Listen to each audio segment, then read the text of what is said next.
기도하겠습니다. 좋으신 아버지 하나님, 오늘도 저희들에게 이 아침에 시간을 허락하여 주시고 또 말씀 앞에 서게 하시니 감사를 드립니다. 오늘도 우리에게 주어진 말씀 붙들고 우리의 삶의 자리를 잘 분별하면서 하나님께서 이끄시는 그 생명 살림의 역사를 향해 살아가는 우리 모두가 되게 하여 주옵소서. 무엇보다도 아버지 하나님, 우리에게 하나님 나라의 꿈을 주셨고 하나님께서 써가시는 그 역사에 우리를 부르셨습니다. 그러하오니 저희들로 하여금 지혜 있는 자 되게 하여 주시고 우리를 통해 이루고자 하시는 하나님 나라의 꿈을 우리 가슴 속에 품고 주님과 함께 그 주님의 그 선한 역사를 향해 묵묵히 살아가는 삶의 자리가 되게 하여 주옵소서. 하나님께서 우리에게 나타나는 여러 가지 문제들이 있지만 그것을 그냥 문제로 두는 것이 아니라 그것을 통해 우리를 연단하시고 정금 같은 믿음으로 우리를 새롭게 하신다는 그 하나님의 믿음으로 주님께서 주시는 삶의 자리 잘 준비하면서 주님의 영광을 드러내는 믿음의 사람 되게 하여 주옵소서. 말씀으로 나아갑니다. 오늘도 승리의 말씀을 들려 주시옵소서. 우리 구주 예수 그리스도 이름으로 기도드립니다. 네. 오늘 우리에게 주신 말씀은 창세기 42장 18절에서 25절입니다. 요셉이 그들에게 이르되 나는 하나님을 경외하노니 너희는 이같이 하여 생명을 보존하라. 너희가 확실한 자들이면 너희 형제 중 한 사람만 그 옥에 갇히게 하고 너희는 곡식을 가지고 가서 너희 집안의 굶주림을 구하고 너희 막내 아우를 내게로 데리고 오라. 그러면 너희 말이 진실함이 되고 너희가 죽지 아니하리라 하니 그들이 그대로 하니라. 그들이 서로 말하되 우리가 아우의 일로 말미암아 범죄하였도다. 그가 우리에게 애걸할 때 그 마음의 괴로움을 보고도 듣지 아니하였으므로 이 괴로움이 우리에게 임하도다.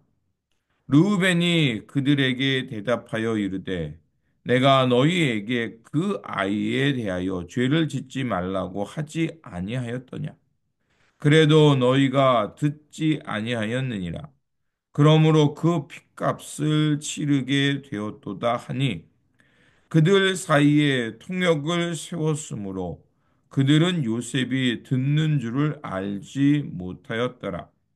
요셉이 그들을 떠나가서 울고 다시 돌아와서 그들과 말하다가 그들 중에서 시므온을 끌어내어 그들의 눈앞에서 결박하고 명하여 곡물을 그 그릇에 채우게 하고 각 사람의 돈은 그의 자루에 도로 넣게 하고 또 길 양식을 그들에게 주게 하니 그대로 행하였더라. 아멘. 오늘 본문 말씀은 가나안 땅에 기근이 심하게 들자 요셉의 형제들이 애굽으로 곡식을 구하러 왔다가 요셉을 만나게 되는 말씀입니다.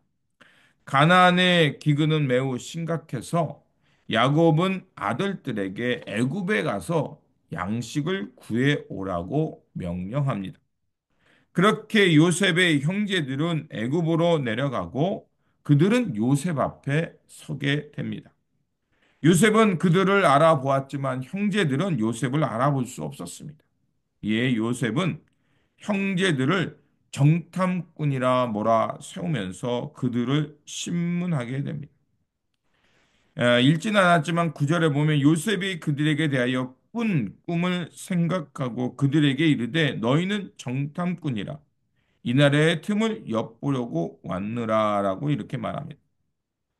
자, 요셉이 이렇게 말한 것은 그 형제들에 대한 그 과거 분노 때문이 아니라 지금 형들이 자신 앞에 나온 것을 보면서 하나님이 이러한 일을 위해서 이런 꿈을 꾸게 하셨구나라는 하나님의 섭리를 깨닫게 된 것입니다. 사람은 무엇을 꿈꾸냐에 따라서 그 인생의 길과 선택이 달라집니다. 만약 요셉이 분노에 사로잡혀 살았다면 복수의 길을 선택했을 겁니다. 그러나 그는 그 형들을 보는 순간 하나님의 꿈과 섭리를 알았고, 하나님께서 이렇게 하시려고 이런 꿈을 미리 꾸게 하셨구나라는 것을 깨닫게 됐던 겁니다. 그래서 형들을 이제 시험하며 화평과 용서의 길을 준비하고 있었던 겁니다. 요셉의 정탐꾼의 발언에 대해서 이제 형제들은 난리가 났습니다. 아닙니다. 우리는 한 아버지 아래에서 태어났고 단지 양식을 구하러 왔습니다라고 해명합니다. 그러면서 자신들이 누구의 아들이고 자신들에게 형제가 누구누가 있었습니다라고 이렇게 말을 하고 있는 거죠. 자, 요셉은 형제들을 가두고 3일 후에 다시 그들 앞에 나타납니다. 그러면서 그들에게 이렇게 말합니다. 나는 하나님을 경외하는 사람이다. 이 말은 무엇을 말할까요? 내가 생명을 함부로 해치지 않는 사람이며 나도 너희처럼 하나님을 믿는 사람이기에 공의로운 판단을 하고 긴급하게 너희들의 생명을 보존할 수 있도록 하겠다라는 의미를 부여하고 있는 겁니다. 그러면서 그들에게 진실을 고백할 수 있도록 요구하고 있는 겁니다. 자, 그러자 형제들은 20년 전에 요셉의 마음을 헤아리게 됩니다.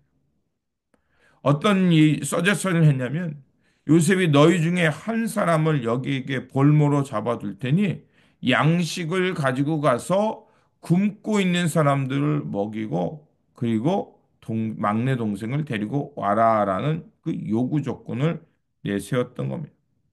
이 요구 조건을 들으면서 자신들의 과오가 생각났던 겁니다. 21절에 이렇게 말합니다. 서로 말하되 우리가 아우의 일로 말미암아 범죄하였도다. 그가 우리에게 애교할 때 그 마음의 괴로움을 보고도 듣지 아니하였으므로 이 괴로움이 우리에게 임하도다. 형들은 요셉이 노예로 팔려갈 때 그 당시의 기억을 똑똑히 기억하고 있었습니다. 그리고 그것으로 인해서 그들도 자유로울 수 없었다는 것입니다. 요셉 역시 과거의 아픔에 그것을 기억하고 있었지만 형들의 이러한 고백을 들으면서 형들도 자신들의 과오로 인해서 괴로운 삶을 살았다는 것을 알게 되었을 것입니다. 이에 요셉은 깊은 슬픔의 눈물을 흘리면서 이제 다시 한번 하나님의 섭리 속에서 그들과 화해하고 용서할 수 있는 마음을 다지게 됩니다.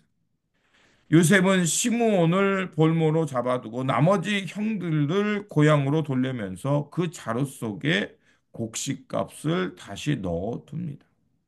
하지만 형제들은 이 일로 인해 더 큰 두려움에 사로잡히게 되죠.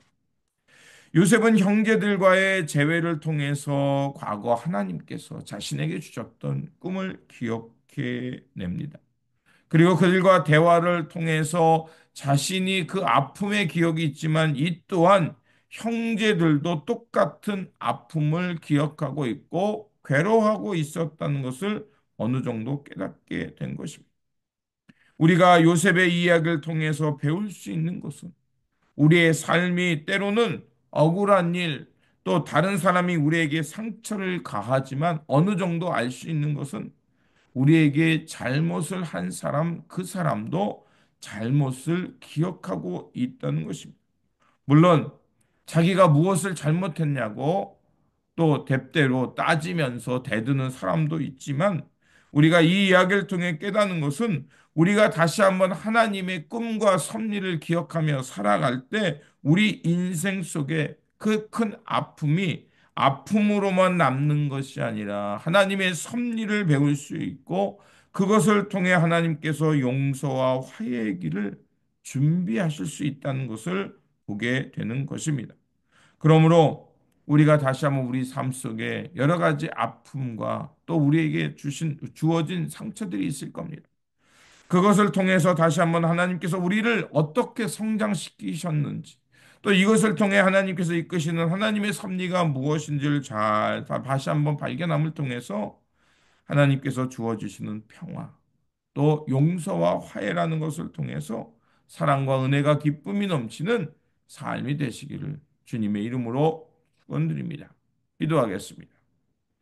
사랑과 용서의 하나님, 요셉이 형제들을 용서하고 화해의 길을 선택한 것처럼 우리도 분노와 원망이 아닌 하나님 나라의 꿈을 꾸며 살게 하여 주옵소서. 서로 잘못을 솔직하게 고백하며 용서를 구하는 그 화해의 용기도 허락하여 주시고 또 그러한 화해와 용기 속에서 참된 평화와 회복을 경험할 수 있도록 도와주시옵소서. 그래서 우리 삶 속에 언제 어디서나 하나님의 은혜와 사랑이 넘치게 하시고 모든 관계 속에서 하나님 나라의 기쁨이 넘치는 삶의 자리가 되도록 축복하여 주옵소서. 우리 구주 예수 그리스도 이름으로 기도드립니다. 아멘.